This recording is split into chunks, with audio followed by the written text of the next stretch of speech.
There is a truth that once you hear it, you will not be able to keep living the same way afterward. You are not just a breathing body. You are not just a name on paperwork, a role in your family, or an account on social media. Before you had this face, before you had your first memory, before your heart ever beat for the first time in your mother's womb, you once stood before a question, and you answered it. Imagine a moment with no time, no sun, no sky, no earth, no history, no future, but only the absolute presence of the Creator and countless souls that had not yet entered physical life. In that moment, a question came, not as sound, but as truth that cuts through everything. Are I not your Rabb? And all replied, yes. What is shocking is not that the question existed. What is shocking is that you answered it. So why do you live today as if you never heard that question? We live in an age of artificial light, yet the inner world is drowning in darkness. And we can measure distances between planets, but we cannot measure the distance between ourselves and the one who created them. We learn how to conquer markets, conquer goals, conquer status and fame, yet we never learn how to return to the first promise of the soul. There is a void that no amount of money can fill, an anxiety that no achievement can soothe, a sense of absence that remains even when people surround us and we still feel alone. Have you ever asked yourself why? Maybe it is because you are trying to fill a sacred emptiness with worldly things. Allah says that He is closer to you than your jugular vein. If He is that close, then what created the feeling of distance? It is not because He moved away from you. It is because you got pulled into so much noise that you can no longer hear the call inside you. Maybe the most dangerous thing is not disbelieving in Allah. Maybe it is believing in a shallow way, living like a believer in name, while the heart remains empty.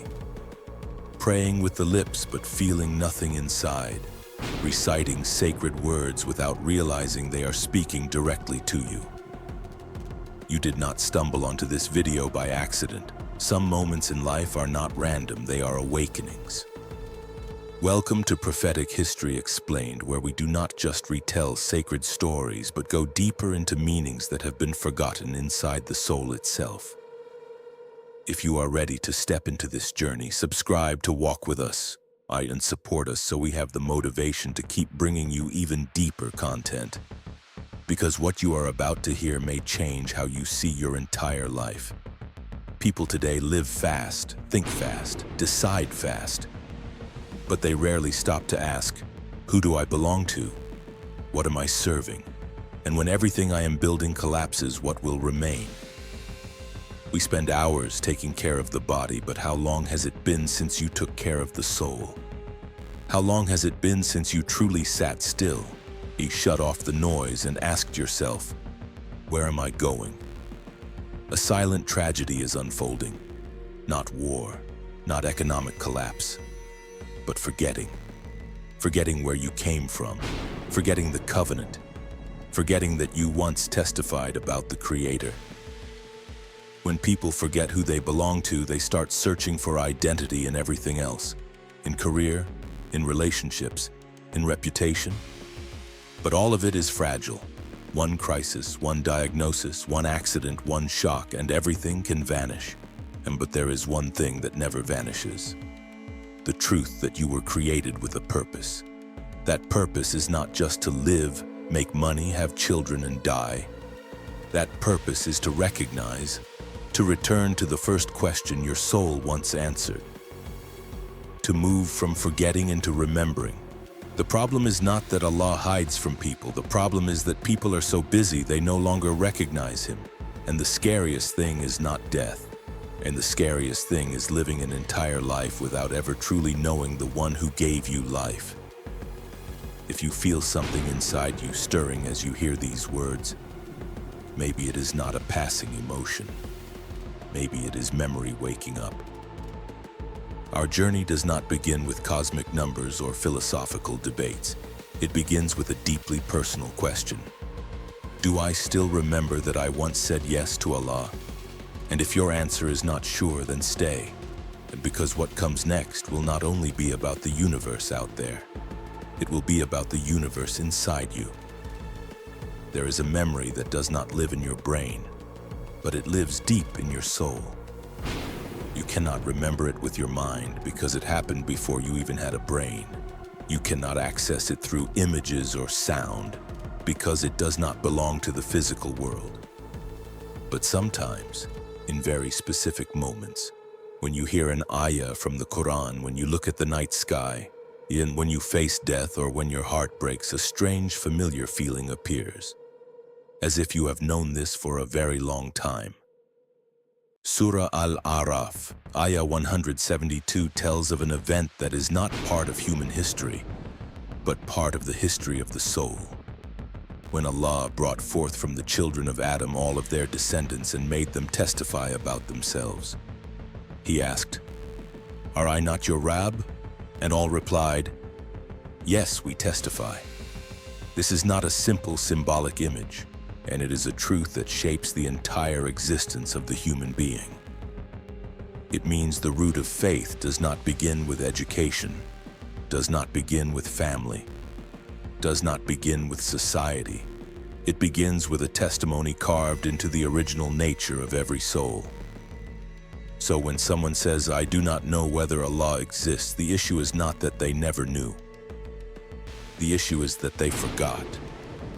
This forgetfulness is not caused by a lack of evidence. The universe is filled with signs. History is filled with messages. The Quran is filled with reminders. But what gets lost is not information. What gets lost is connection. Human beings are born in a state of Fitrah, an original nature inclined toward truth. But as we grow, layers begin to cover that nature. Culture, desire, ambition, fear, social pressure, all of it is like dust covering a mirror. The mirror does not lose its ability to reflect. It is simply covered. That is why faith is not about learning something brand new. Faith is about wiping away the dust that settled over time. Have you ever wondered why, in the most extreme moments of life, when a plane shakes violently, when a doctor delivers devastating news, when an accident strikes without warning, even people who once denied Allah suddenly cry out with a prayer? That is not weakness. That is the original nature rising back to the surface. That covenant means we cannot claim on the day of judgment that we had absolutely no idea. Because at the deepest level we once knew, we once affirmed. So why was a covenant like that needed? Because worldly life is a test of remembering. Not a test of intelligence, not a test of accumulating wealth, a test of who will live true to their first promise. This world has the power to make people forget quickly. It keeps telling you that you are the center, that you create your own destiny, that you owe nothing to anyone. But the covenant says the opposite. You belong to a creator, and you already acknowledged that. When someone lives without awareness of that belonging, they begin to feel lost even while succeeding. They reach the top and still feel incomplete. They own many things but cannot own peace. Because the soul only truly settles when it is in its rightful place, the place of a creation before the Creator. There is something deeply profound in that ayah. Allah does not ask, "Do you want me to be your Rabb?" He asks, "Am I not your Rabb?" That is not an invitation, and that is a reality being confirmed. We were not created to define ourselves apart from Him. We were created to know Him. So the purpose of life is not to invent meaning from scratch. It is to rediscover the meaning already placed within our nature. Forgetting is not the end. It is the beginning of the return. And that return begins with a humble admission. Maybe I have lived too long without remembering that I once said yes. When people realize this, they do not feel forced. They feel called back. Like someone who has been away for too long finally remembering they have a home. And from that moment, the entire way you look at life changes. Instead of asking, what can I take from this world? The question becomes, how will I return to my promise? That covenant was not erased. It is simply waiting to be awakened. Once the soul realizes it once testified, the next question is no longer, does Allah exist? The next question becomes, how will I know Him? Allah does not leave human beings to stumble in the dark, searching for Him. He introduces Himself through His names. Each name is not just a theological concept. It is a doorway for the heart to enter recognition. This journey does not happen in a single day. It is like climbing levels within an inner tower where each level opens a new view of the Creator and a new understanding of yourself. The first level is dependence, and people often begin to recognize Allah when they finally admit they are weak. When plans fall apart, when health feels unstable, when money cannot solve the problem, when relationships cannot rescue the loneliness, that is when the ego begins to crack. And inside that crack, the call Ya Rab rises naturally. Al-Rab is not only the Lord in the sense of authority. Al-Rab is the one who nurtures growth step by step, the one who not only creates but sustains, cares for, and guides, who, when someone understands they are sustained every second by the All-Knowing, they stop feeling proud of their own strength.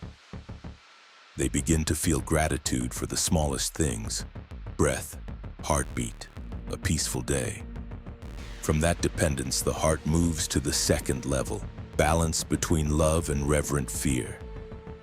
If people only know mercy, they can become careless. If they only know power and punishment, they can live in rigid fear. Allah introduces Himself through both. In Al-Rahman is mercy that covers everything.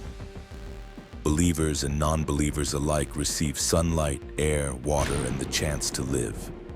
That is the vastness of Al-Rahman. But Al-Rahim is a special mercy for those who return, believe, and strive. This balance keeps a believer from arrogance and also protects them from false hope. When someone makes mistakes and feels regret, they come to know Al-Ghafur, the one who forgives without limit. When they realize their sins were not exposed before the world, they come to know Al-Sattar, the one who conceals. When they return after repeated failures and are still accepted, they understand At-Tawwab, the one who accepts repentance. These names are not theories, they are lived experiences, but so the heart does not fall into complacency, it must also know Al-Aziz and Al-Qahar. Al-Aziz reminds us that no power stands above Allah. Al-Qahar reminds us that every arrogance is ultimately subdued. When believers understand this, they stop chasing honor from people. They stop trembling before society because they know who truly decides their worth. This balance between mercy and majesty matures the heart. It no longer behaves like a child that only seeks comfort. It becomes a heart that knows how to love and how to stand in reverence. Then the journey enters a deeper level: intimacy. Here, knowing Allah is not just obligation, it becomes longing. Al-Wadud is the one who loves and is loved. This love is not like human love, which often carries conditions and expectations. Allah's love for the one who returns is not chained to their past. It is tied to their sincerity in the present. When someone begins to love Allah for Allah Himself, not only for paradise or out of fear of hell, worship becomes joy. Al-Mujib is the one who responds. Not every dua is answered the way we imagine, but it is always answered in the best way. Some prayers are answered immediately, some are held back for something greater. Some are turned into protection from a disaster you never even knew was coming. When you understand Al-Mujib, you stop thinking silence means abandonment. Al-Jamil reminds us that every beauty in this world is only a reflection of an infinite source of beauty. When you see a breathtaking sky, a kind gesture, or harmony in nature, believers do not stop at the surface. Even they see the trace of the Creator behind it. Knowing Allah through His names is not for collecting information. It is for changing how you live. When you feel weak, you call Al-Qawi. When you feel lost, you seek Al-Hadi. When you slip, you return to At-Tawwab. Every situation in life becomes a door to a name. Slowly, the heart stops seeing the world as a chain of random events. It begins to recognize Allah's presence in every turn. It no longer only asks, "Why is this happening to me?" And it begins to ask, "Which name of Allah is He showing me through this moment?"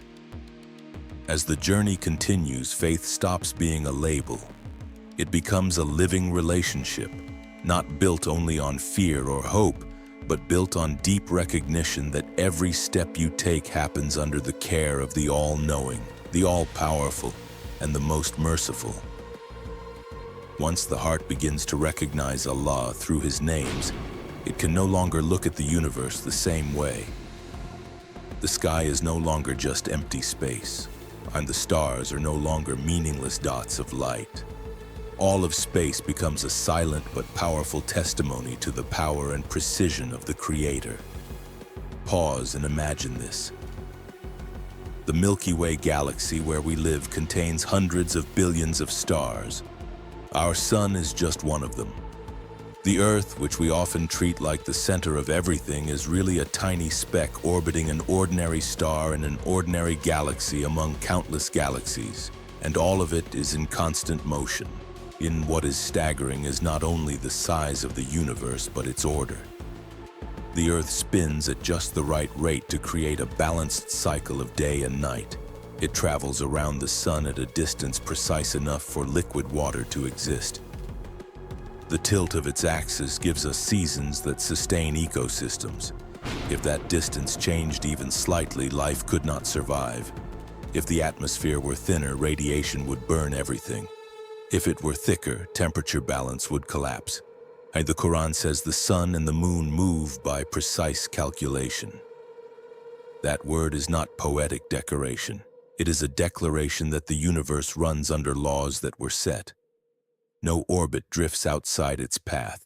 No planet crashes into another in blind chaos. Every star is a massive nuclear furnace, held stable for unimaginable spans of time. The elements inside your body were formed in the cores of ancient stars. That means your existence is tied to a chain of events spanning vast stretches of time, the unfolding in a sequence that does not arise from nothing. When scientists discovered that the universe is expanding, they realized that if you reverse time, everything converges to a single beginning. A starting point, a moment when space and matter were not yet separated. The Quran speaks of the sky being like smoke before it was shaped. Not as a physics lecture, but as a reminder that the beginning was not meaningless chaos, but the result of a command. When Allah wills something, He says, "Be," and it becomes. Be is not a physical sound echoing in emptiness. It is the sign of absolute power. From nothing, laws are established. From the unseen, structure appears. From a beginning beyond our grasp, space and time unfold. But more important than any number is the question, who set those constants? Who determined gravity at a level so precise that planets do not fly out of orbit? Who set the oxygen balance so humans can breathe? Who established the water cycle so rain arrives with wisdom? You're not too little for drought, not too much for destruction. Science can describe mechanisms, but description is not the same as explaining the will behind the mechanism. When you look at the universe through recognition, you do not only see size, you see intention. The harmony between physical laws is like a vast symphony where every note is placed exactly where it belongs. If one note slips, the whole composition collapses, and there is no room for total randomness inside a system that depends on extreme precision at every level. From the motion of galaxies to the structure of DNA, everything moves in order. This does not reduce the value of science. It elevates it into a form of witnessing. Every new discovery does not shrink the Creator. It expands awe. With this understanding, the universe stops feeling cold and indifferent. It becomes a mirror reflecting the names of Allah. Al-Qadir in limitless power, Al-Hakim in perfect wisdom, Al-Mutali in transcendence beyond every limit. People often feel small when facing the universe, but that smallness is not meant to crush you. It is meant to remind you that the one who created all that greatness also created you with purpose. When the sky becomes testimony, the heart stops asking whether anyone is in control. It begins to ask, if he can sustain countless galaxies in perfect order, how could he not be caring for my small life? And in that question, the trust begins to grow. In the end, every journey leads to one point no one can avoid: returning. People can delay many things in life. They delay dreams, delay apologies, delay change. But no one can delay the moment when the soul leaves the body. Death does not arrive as a philosophical idea. It arrives as a fact that cuts through every plan. Allah is Al-Awwal, the first. Before anything existed, He existed, and He is Al-Akhir, the last. After everything fades, He remains. From Him we come, and to Him we return. Between those 2 points is a very brief span we call life. The question is not whether we will die. The question is what we will return with. People often build identity on things that can be taken away: career, status, recognition, wealth, relationships. But all of it is fragile. One small event can change everything. And when every layer is stripped away, what remains is not what you owned, but the relationship you had with the one who created you. Al-Waris is the inheritor. When every heir in this world passes, when every possession changes hands, when every structure collapses with time, only Allah remains. This is not meant to spread despair. It is meant to reorder priorities. If Allah is the only one who remains forever, the wisest thing is to build your connection with Him right now. Many people think they will return to Allah later, when life is stable, when they succeed, when they feel ready. But no one knows how much time they have. Death does not ask whether you finished your personal goals. It does not wait for you to tie up your loose ends. It comes when it is commanded to come. Returning does not mean abandoning the world. It means living in the world without forgetting your origin. Building, working, loving, while keeping the first covenant alive. Living with awareness that you are seen by the All-Knowing. When a person accepts Allah's guidance as the framework for life, they find inner consistency. Decisions stop being ruled by mood. They are guided by the awareness that you will be accountable. That does not make life heavier. It makes life clearer. When you know right and wrong by an eternal standard, you stop being dragged by every temporary trend.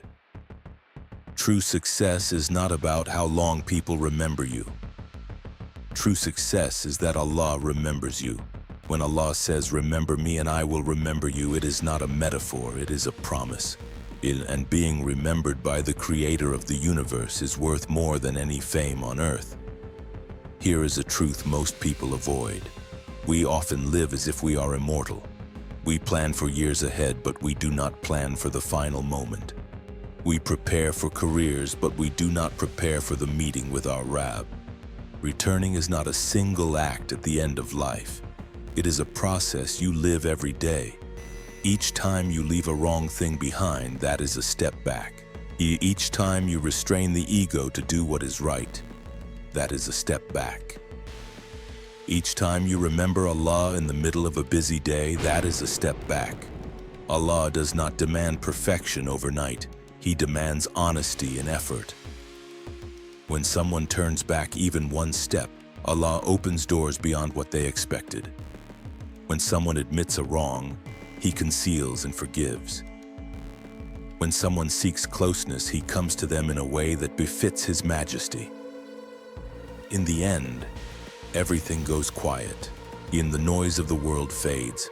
Arguments, competition, ambition, none of it will matter. Only the soul standing before the one who asked the first question. And then the most important thing will not be whether you were famous. It will be whether you kept your promise. The journey from birth to your last breath is a short stretch between al-awwal and al-akhir. But in that short stretch, a person chooses their eternal place. Returning before it is too late is not a slogan. In it is a reminder that time is not endless.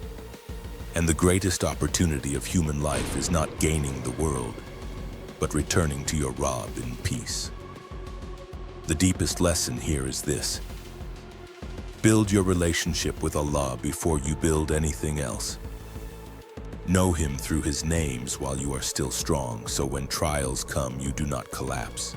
Live with the awareness that every action carries eternal weight, not only temporary value. Applying this today does not begin with dramatic change, and it begins with small, sincere steps. Spend a few minutes each day reflecting on one name of Allah and asking, how can I live by the meaning of this name today? When hardship comes, instead of despair, ask, which attribute of Allah is He showing me through this situation? When success comes, remember Al-Wahhab is the giver. When you fall, remember Al-Ghafur still leaves the door open. If this journey touched your heart, do not let it end as a single video. Join the Prophetic History Explained community so we can go deeper together into the hidden wisdom of the Quran, the stories of the prophets, and the depths of Asma al-Husna that many people have never fully explored.